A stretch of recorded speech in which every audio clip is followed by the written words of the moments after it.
Бүгінгі күнді жазыңдар, бүгін қазанның асты күйі. Примерно мына жерін кесіп тастаймыз, иә? Қазақ тілінде неше септік бар?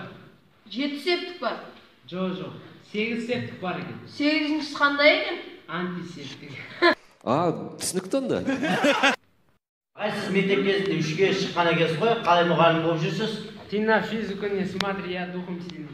Құрметті достар, бұл енді өте қуанышты жайт, мақтанатын жайт десек те болады. Егер сабақтарыңды оқымасаңдар, инстаграмда вайнер болып кетесіңдер. Ой ағай, вайнер болғымыз келмейді.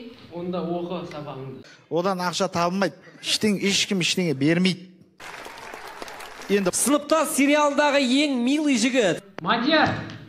Менделеев таблицасындағы 32-ші элемент. Антисептик.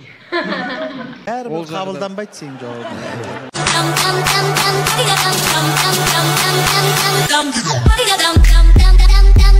Бітті ғой, кетті, тик-токта жүр ғой. Төбелес кезінде сумка ұстап тұратын жігіттерді кім деп атайды? Мадияр. Арнольд. Спортивканы форманың ішінен киетін жігіттерді не деп атайды? Мадияр.